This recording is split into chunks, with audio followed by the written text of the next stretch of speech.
Muito bem, vamos para o resumo da lição de número 8 com o título Missionários Fazedores de Tenda. É muito importante essa lição, porque nós temos os missionários, ao qual são sustentados 100% pela igreja, são plantadores de igreja. E aos missionários, né, que através da sua profissão, das habilidades que têm, aonde eles estão trabalhando, eles ali fazem missões, eles levam a palavra, eles pregam o evangelho.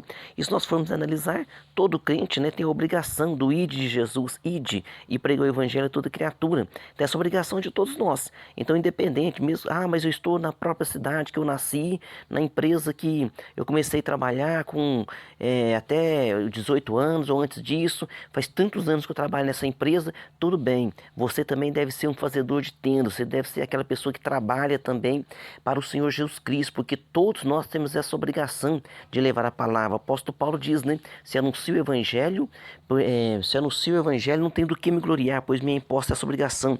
E ai de mim se não anunciar o evangelho. Textório se encontra em Atos capítulo 20, versículo 34. Vós mesmos sabeis que para o que era necessário, a mim e aos que estão comigo, estas mãos serviram. Ou seja, Paulo trabalhava, principalmente ele quando ele estava na igreja de Coríntios, que ele disse que não queria ser pesado daquela igreja. Outras igrejas também ajudavam, sempre ajudou ele, né? Também em todo o sustento da obra, mas para esta igreja em específico ele disse, não vos fui pesado. Verdade prática, é possível servir a Deus e aos outros por meio de sua profissão, aonde quer que você vá. Isso é possível, viu? Deixa Deus usar a tua vida. Leitura bíblica em classe se encontra em Atos capítulo 18, versículo 1 ao 5 e 1 Tessalonicenses capítulo 4, versículo 11 e o versículo 12. A nossa introdução, ela começa fazendo algumas perguntas muito importantes e interessantes, as quais você sabe a resposta. Então começa a nossa introdução fazendo a seguinte pergunta: é preciso abandonar a vocação profissional para exercer o chamado missionário? Eu vou ser um missionário, então eu tenho que deixar de ser um profissional na minha área? De forma alguma, continue sendo profissional e leve a palavra de Deus. Só existe apenas um modelo de chamado missionário? Não. Tem aquele missionário que foi por conta da igreja 100% da vida dele, porque ele tem que plantar a igreja, tem que ter aquele tempo integral, e tem aquele que através da sua profissão leva a palavra e faz com que a palavra chegue a muitos lugares. Outra pergunta: chamado missionário e vida profissional são irreconciliáveis? Claro que não. É claro que pode se conciliar e deve se conciliar a vida profissional também a vida espiritual. E isso não é apenas no campo missionário. E quando vamos falar em campo missionário, às vezes há uma confusão, né? Porque na verdade o campo missionário é onde você está. E se eu for lá para tal cidade levar a palavra, lá será o campo missionário. Mas se eu estou na mesma cidade que eu nasci, vivi e estou trabalhando numa empresa há 30 anos, é o campo missionário. O campo missionário é onde você está, onde a planta dos teus pés estiver, é o campo missionário onde você deve fazer o ID de Jesus. A lição desta semana traz uma reflexão à luz da vida do apóstolo Paulo como alguém que ao mesmo tempo exerce uma profissão e anuncia o evangelho de Cristo. Então nós vamos falar sobre essa expressão, né? Fazedores de tenda. Essa expressão nos remete às pessoas que têm a sua profissão, têm as suas habilidades e também usa, né, essa profissão, essa habilidade, que aonde quer que ele esteja trabalhando, ele está levando a palavra. Parte primeiro, a vida profissional de Paulo e sua vocação ministerial. Item 1, a profissão do apóstolo Paulo. O texto de nossa leitura bíblica em classe, que está lá em Atos, capítulo 18, versículo 1 ao 5, a respeito do exemplo do apóstolo Paulo, traz um termo missiológico, né, dizendo assim, fazedor de tendas. Esse fazedor de tendas se traduz melhor para trabalhadores em couro, porque essas tendas eram feitas de pelos e couro de cabra. No Novo Testamento há um casal que tinha a mesma profissão do apóstolo Paulo. Esse casal, Priscila e Áquila. E de onde eles vieram? Eles estavam em Roma, mas só que o imperador Cláudio fez um decreto expulsando todos os judeus. Isso foi no ano 49. Então você olha que interessante, Jesus morre no ano 30, ressuscita ali o terceiro dia, né? Prega ainda o evangelho ressurreto 40 dias, ele é assunto ao céu. 10 dias depois, que é a festa de Pentecostes, vem o Espírito Santo, inaugura a igreja. Agora 19 anos depois, Paulo está encontrando Priscila e Áquila, estão na mesma profissão e fazendo a obra do Senhor, né? Fazendo a obra de Deus. Olha como que Deus é maravilhoso, como que Deus é tremendo, né? Então aqui, quando eles são expulsos de Roma, foram morar em Corinto e ali eles encontram com o apóstolo Paulo. Assim, Paulo se encontra com esse casal, passou a morar e trabalhar com eles, dividindo o tempo entre fabricar tendas e anunciar as boas novas. Então tem como conciliar, muito bem conciliado. Por quê? Porque você tem que trabalhar, tem que sustentar a sua família e você jamais deixará de ser crente, jamais deixará de anunciar a palavra do Senhor. Item 2. Como o apóstolo Paulo conjugava a vida profissional e ministerial? Como que ele conjugava? A tradição judaica exigia que os mestres religiosos oferecessem gratuitamente os seus serviços espirituais e cada rabino tinha que aprender uma profissão para se sustentar. Nós temos que lembrar que Jesus também era um rabino. Lembra quando eles diziam ele assim, rabi? Então, Jesus era também um mestre. Jesus era carpinteiro, aprendeu essa profissão com seu pai. O apóstolo Paulo provavelmente aprendeu essa profissão na sua juventude. Então, Paulo tinha essa.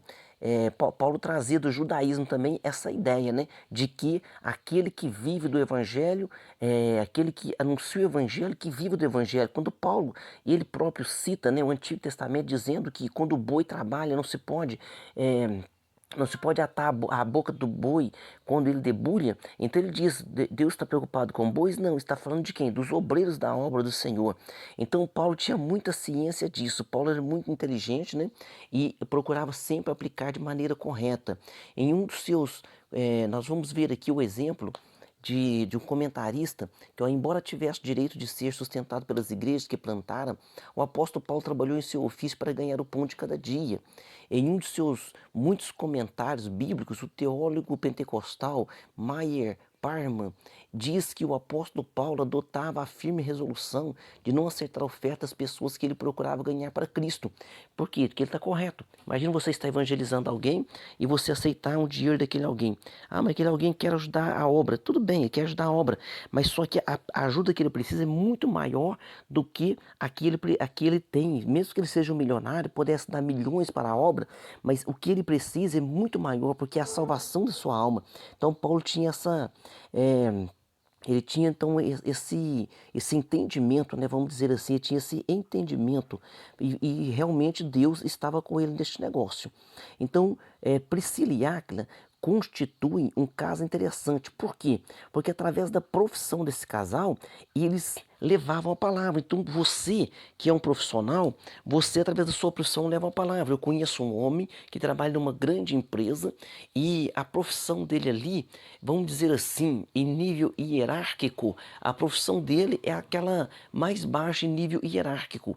E ele tem naquela empresa o respeito de toda a empresa. Ele é uma pessoa humilde, a maneira dele falar é humilde e ele tem um entendimento bíblico maravilhoso e ele naquela empresa, ele fala com todas as pessoas com humildade, com temperança, ele leva a palavra. Quando a empresa passou por uma dificuldade, uma crise, quando houve uma crise no Brasil, ele lá dentro ele dizia, eu estou orando, a igreja está orando. Então veja bem, Deus usa você na sua profissão. Ah, pastor, eu tenho que ser o chefe, eu tenho que ser o gerente. Não, você tem que ser crente. Então não importa qual é a sua hierarquia dentro da empresa. Você pode ser o nível, vamos dizer assim, né, dentro da hierarquia, o salário menor, o nível menor. Todavia, Deus te fará grande ali para com as pessoas através do evangelho. Isto é o que Deus faz e tem feito. Item 3. A ética financeira na atividade missionária de Paulo. O apóstolo Paulo considerava o costume judaico incorporado ao cristianismo de os ministros receberem ajuda econômica da parte daqueles para quem ministravam como uma norma legítima e correta aos olhos de Deus, e até mesmo recomendava nas escrituras desde os tempos do Antigo, recomendada nas escrituras desde os tempos do Antigo Testamento. Então Paulo deixava isso muito claro aqui no item 3, ó. Paulo deixa isso muito claro. Vamos confirmar, né? Vamos conferir aqui em 1 Coríntios capítulo 9, versículo 12. Diz assim, ó: se outros participam deste poder sobre vós, por que não mais justamente nós? Mas nós não usamos desse direito. Quer dizer, então é um direito. Antes suportamos tudo. Então Paulo passou por muitas diversidades. Antes suportamos tudo para não sermos impedimento algum ao evangelho de Cristo. Então Paulo desta igreja não foi pesado desta igreja, mas recebia de outras igrejas para o sustento da obra e trabalhava fazedor de tendas. Continuando aqui, inclusive mais tarde, o apóstolo reconheceu que não havia ensinado adequadamente aos novos convertidos a sustentar a obra. Depois, o que ele fala? Olha como que ele fala aqui. Primeiro vamos ver em 2 Coríntios 12, 13. Porque em que tendes vos sido inferiores a outras igrejas? Falando para a igreja de Coríntios. A não ser que eu mesmo não vos fui pesado. Quer dizer, vocês foram inferior a outras igrejas? Não, vocês não foram. A única diferença é que vocês não me sustentaram. Outras igrejas me sustentaram. Paulo está dizendo isso. Perdoai-me este agravo, né? Então ele está fazendo aqui, é, falando de uma forma comparativa com isso. Então me perdoai, já que eu não, eu me recusei a ser sustentado por vocês, me fui sustentado por outras igrejas, não fui pesado a vocês, então perdoai isso. Se é que isso é um agravo, né? Claro que não é um agravo. É a maneira de Paulo falar. Agora em Gálatas 6, e versículo 6, olha como que Paulo diz. E o que é instruído, ou seja, Paulo estava naquela igreja instruindo. Ele é um mestre, né? Um ensinador da palavra, o pastor daquela igreja. E o que é instruído na palavra, reparta de todos os seus bens com aquele que o instrui. Então, Paulo está ensinando o sustento do obreiro, ele sempre ensinou isso, né? Privando-os do fruto que deveria abundar a contra, deveria abundar a conta de quem dá voluntariamente. Então, Paulo, ele entende que aquele que dá voluntariamente, que ajuda na obra, a conta dele é acrescida. E muitas vezes as pessoas pensam que ofertar, dizimar, ajudar na obra, né, vai aumentar a conta bancária. Essa conta ela é muito mais ampla do que uma simples conta bancária. Veja como que Paulo fala aqui em Filipenses 4,17. Não que procure dádivas, mas procure o fruto que aumente a vossa conta. Então ele está deixando claro, né, que isso aumenta para com Deus. E diz assim em 2 Coríntios capítulo 11, a citação é do versículo 7 ao 12, mas vamos ler alguns versículos. Pequei porventura, humilhando-me a mim mesmo, para que vos fosseis exaltados, porque de graça vos anunciei o evangelho de Deus. Quer dizer, ele não teve a ajuda desta igreja aqui de Coríntios, então ele está falando, ele está se defendendo, né? Outras igrejas despojei, eu para vos servir, quer dizer, outras igrejas me ajudaram para eu servir vocês, recebendo delas salário. Então Paulo está dizendo, eu recebi salário de outras igrejas para estar aí servindo vocês. Mas claro que isso não era um agravo àquela igreja, era simplesmente para que não houvesse nenhum impedimento, porque cada igreja tem o seu jeito, cada povo tem o seu jeito. Então Paulo entendeu o jeito daquele povo e não queria que ninguém levantasse, né, qualquer impedimento ao evangelho que ele estava pregando. E quando estava presente convosco e tinha necessidade, a ninguém foi pesado. Então Paulo passou necessidade naquela igreja, mas a ninguém lhe foi pesado. Porque os irmãos que vieram da Macedônia supriram a minha necessidade. E em tudo me guardei de vos ser pesado, e ainda me guardarei. Quer dizer, eu me guardei e ainda me guardarei. Não fui pesado e continuarei não sendo pesado para a igreja, no caso aqui de Coríntios. Tá certo? No entanto, Paulo geralmente não aceitava ofertas em dinheiros enviados pelas igrejas cristãs e muito menos ainda as exigia, ainda que algumas ofertas voluntárias tivessem sido enviadas pelos crentes de Filipe.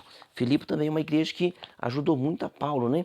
E tem uma passagem aqui que ele escreve, né, aos Filipenses, ele diz assim: ora, muito me regozijei no Senhor por finalmente reviver a vossa lembrança de mim, pois já vos tinhas lembrado, mas não tinhas tido oportunidade.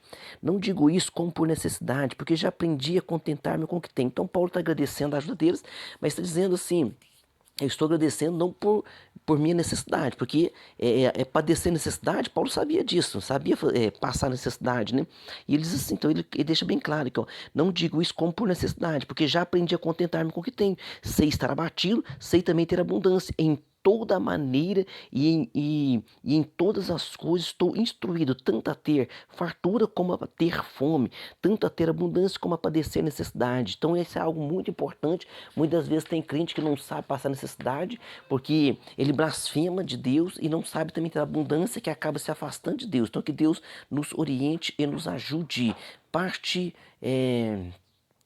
2 aqui da nossa lição: missionários fazedores de tendas. Vamos para o item 1, fazedores de tenda. Fazer tendas não é uma ideia nova, é tão antiga quanto as escrituras, conforme estudamos em Atos 18. Assim, no contexto de missões, a expressão fazedores de tendas tem a ver com discípulos de Jesus, chamados e comissionados pela igreja para usarem dons, talentos e habilidades profissionais no campo missionário. São profissionais de negócio em profissões que operam em regiões de grande antagonismo à mensagem cristã. Então, como é que você vai mandar um missionário aonde não é permitido o evangelho? Quantos países não é permitido o evangelho? Mas só que os profissionais cristãos, né, que são bons profissionais na sua área, vão para lá trabalhar através das suas missões, através do seu serviço, da sua profissão, e ali eles não vão deixar de ser crente, ali eles anunciam a palavra. Olha que interessante como que Deus trabalha. Hoje o entendimento, então antigamente, né, se trabalhava muito mandando missionários para plantar igreja, hoje continua, mas o entendimento hoje, nós temos entendido que os trabalhos profissionais, os estudos, os estudantes, são um grande instrumento na mão de Deus. Então hoje o entendimento tornou-se mais amplo, ou seja, é perfeitamente possível ser um profissional ou empreendedor e realizar a obra missionária sem a necessidade de abandonar a carreira profissional. Amém? Então que Deus te abençoe e te ilumine, e você que seja um grande profissional e grandemente usado na obra do Senhor. No item 2, a força missionária no mundo. Missões se tornam um movimento global que começou com a ação de Deus pela graça, né, para reconciliar o mundo consigo mesmo. E Ele conta conosco para continuar com essa missão. Nesse sentido, a maior força missionária cristã do mundo, a maior força missionária cristã do mundo, ela é composta, né? É formada por profissionais empreendedores, estudantes que se movem entre culturas para servir a Cristo através de suas vidas e trabalho. Então, profissionais, empreendedores cristãos, né, são aceitos nesses países onde não se pode anunciar o evangelho, são aceitos, e ali eles vão levar a palavra, ali eles vão falar de Jesus. Por quê? Porque a Bíblia diz que a boca fala aquilo que o coração está cheio. Então nós que somos cristãos, nós estamos com o nosso coração cheio do Espírito Santo, cheio de Deus. Parte 3, o preparo dos fazedores de tenda. Como os outros missionários, os fazedores de tendas devem preparar plenamente para tornarem-se ministros transculturais eficientemente, para que possam, né, com mais eficiência, levarem esta palavra. Aqui é muito oportuna a orientação do apóstolo Paulo ao jovem Timóteo.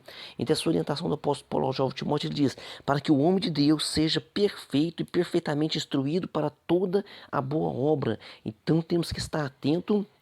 E é necessário que este crente, esse cristão, seja um excelente profissional e que também seja instruído na palavra para que possa levar esta palavra. Amém? Parte 3 e última. Vocação, profissão e missões. No item 1, Deus é quem chama. Muitas são as oportunidades para nos envolvermos com os trabalhos da nossa igreja local. Tem grupos evangelísticos de grande impacto. Então nós temos que estar envolvidos nesse trabalho local, nos grupos evangelísticos, organizações missionárias relevantes no contexto nacional e internacional.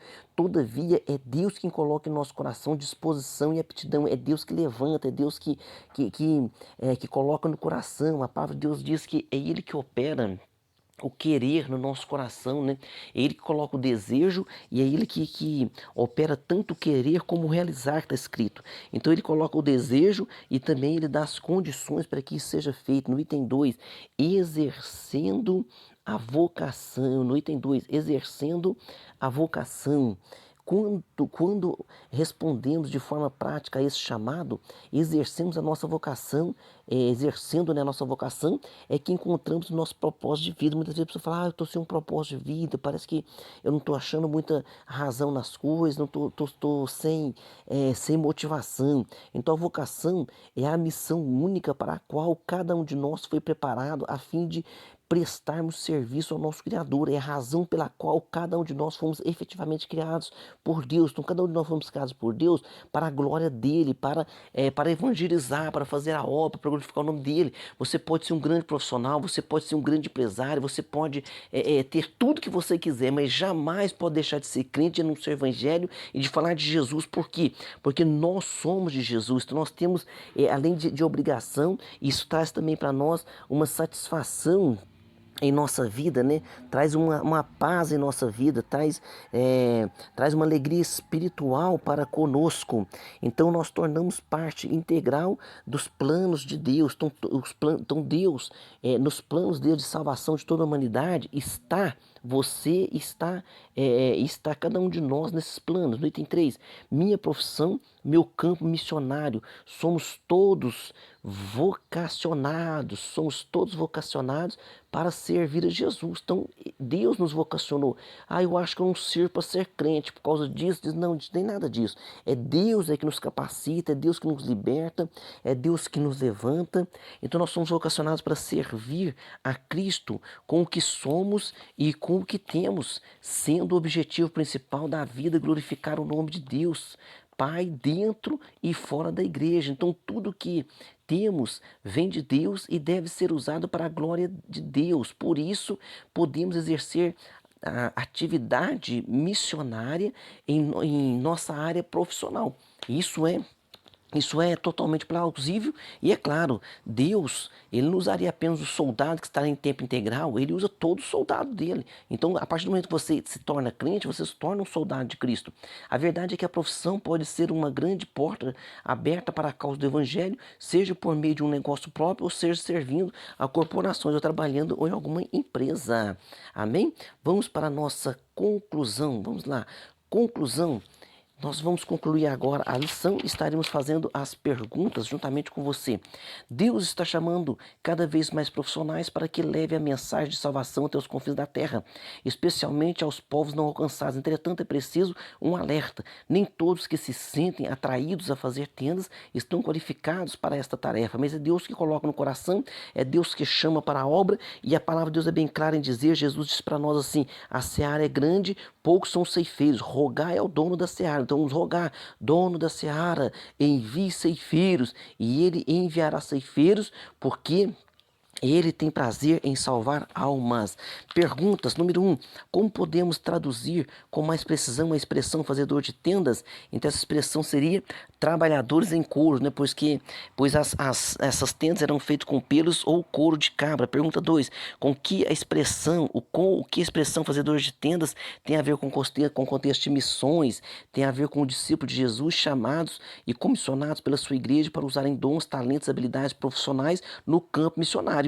Então seja você um desses, né, a serem usados, amém? Pergunta 3, a maior força cristã missionária do mundo é formada por quem? Ela é formada por profissionais, empreendedores, estudantes, por aqueles que, mesmo tendo sua profissão, estando estudando, fazendo intercâmbio, ali onde eles estão levando a palavra do Senhor, porque jamais podem deixar de ser crentes, amém? Pergunta 4, segunda lição, segunda lição, quando encontramos o nosso propósito de vida, quando é que uma pessoa encontra seu propósito de vida? Quando respondemos de forma prática a esse chamado, exercendo a nossa vocação, é que encontramos nosso propósito de vida. Então, nosso propósito de vida sempre será encontrado apenas na satisfação em estar servindo a Deus. Você pode ser um excelente profissional, pode ser aquele que ganha mais na sua profissão, mas se você não tiver o toque, a ajuda, se você não tiver ali ligado com o Espírito Santo, com o Senhor Jesus, você jamais vai se sentir realizado. Pergunta 5, o que a nossa profissão pode ser? O que a nossa profissão pode ser? Pode ser um grande instrumento, né, para uma porta aberta para a causa do Evangelho, seja por meio de um negócio próprio ou trabalhando em uma empresa. Se você vai para um país, você ali vai falar, mesmo que você não vá, aonde você está, deixa Deus usar a sua vida e seja uma bênção nas mãos do Senhor. Amém? Deus abençoe você e sua família e até a próxima aula.